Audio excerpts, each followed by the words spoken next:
Years ago this month, Friday, May 15, 2009, a big, strong Marine gave me the biggest hug at Camp Lejeune just before he got on the bus.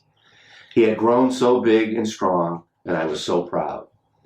This Marine had seen the horrors of war and made it home from Iraq.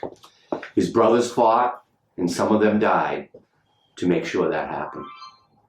War had changed him. I could see it in his eyes. The eyes of a war-torn Marine who had seen and felt death, all by the age of 20. Nevertheless, he volunteered to go back, and it was his time to say goodbye. I was wearing Lance Corporal Jordan Herder's memorial wristband on my right wrist. Jordan had lost his life saving the life of this Marine and 50 of his brother Marines, and his Gold Star dad traveled to Cape Cod and gave me his son's wristband, and I wore it every day with honor. I saw the look in the eyes of a broken-hearted father, and I secretly prayed it would never happen to me. As we hugged, I had a special Footprints in the Sand prayer coin in my left hand. What do you say to your oldest son as he goes off to war? We both found the words, and we said what we said. I gave him the prayer coin, and I told him to take care of his Marines and come home safe. 2 months later, he came home to me, carried by 6 of his brother Marines in an American flag draped coffin. He was back home on American soil. A few weeks later, while his 2nd Battalion, 8th Marines fought on in Afghanistan, one Marine came from battle and put the Footprints in the Sand prayer coin in my hand. The Marine told me Nick had carried it with him, and it was in his pocket when he passed. God did carry him in the sand. Our American flag means the world to me. It always has. When your son or daughter is carried home in an American flag draped coffin, it means even more. Each of these brave sons and daughters of Cape Cod were carried home under that same American flag. United States Army Staff Sergeant Alicia Burchett of Mashpee.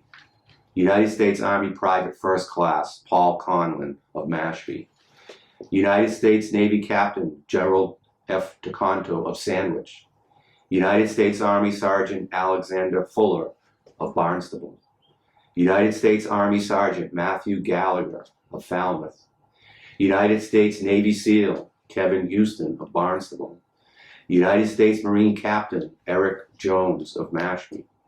United States Marine Corps Private First Class William Beckett Kiernan of Falmouth. United States Marine Private First Class Daniel McGuire of Mashpee. United States Army Sergeant Matthew Pacino of Bourne. United States Army Staff Sergeant Stephen Spray of Yarmouth. United States Army Private First Class Clinton Springer II of Bourne. United States Army Sergeant Zachary Tellier of Falmouth. United States Army Sergeant Mark Vecchione of Eastham. United States Navy Commander Francis Williams of Sandwich.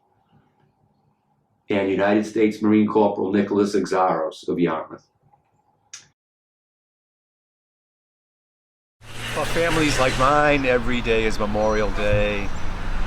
Typically, this year we would have been here in Sandwich for the Memorial Day Parade, but because of the pandemic, we are here to recognize this special spot, the Sandwich War Memorial for our Vietnam veterans and all those that have served from all wars, and also to think about Gerald DeConto, a Sandwich young man who grew up here, whose family lives here, and he was the first one to fall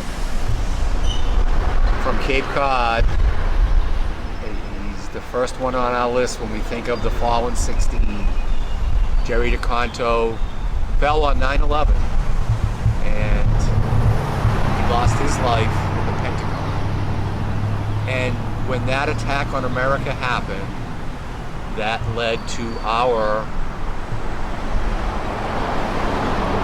response, which was powerful, and it has not ended.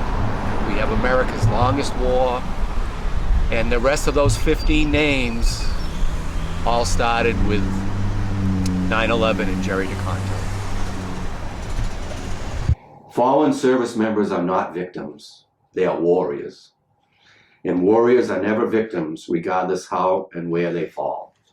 They live to fight for you, and they never rest, because there is always another battle to be won in the defense of America.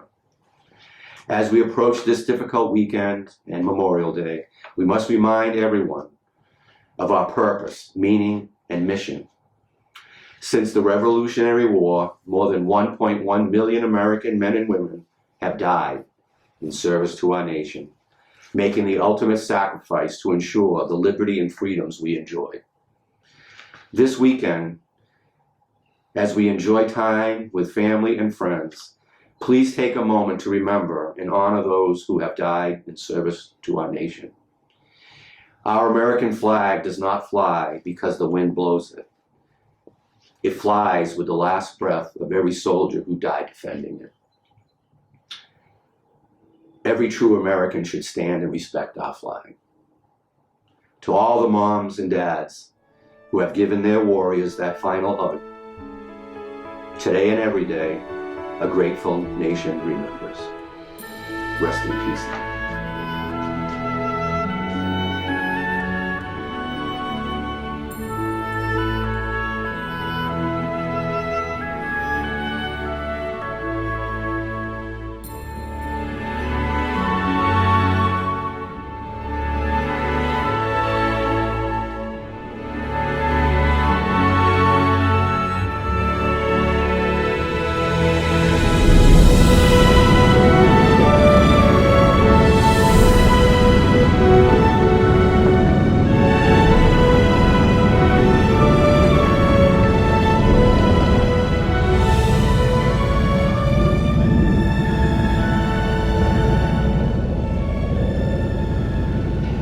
Motorcycles are kind of the modern day steel horse, you know, and America was one with horses and cowboys back in the day. And what happened to me with the loss of my son and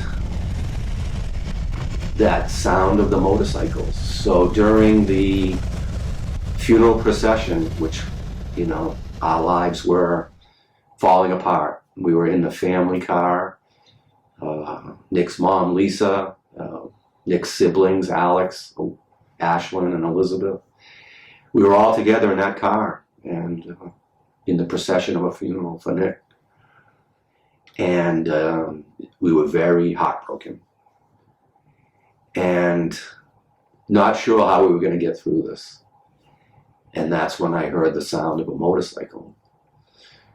And then another motorcycle, and then another motorcycle. We were being escorted by motorcycles, the Patriot Guard and, you know, my brother police officers. And I looked at Lisa and I said, "Do you hear that?" And she said, "Yes." And I said, "We're not alone." And it was the sound of those motorcycles that got us through the worst time in anyone's life. that led to Ben Perry, a friend of mine who's a Marine from Mashpee, who knew Nicholas. He asked me if he could create Big Nick's Ride for the Fallen. And I said yes, and we started out with 300 the first year, and 10 years later we had over 1,000. And it's that sound of the motorcycle, the history of America, and the feeling that we're not alone.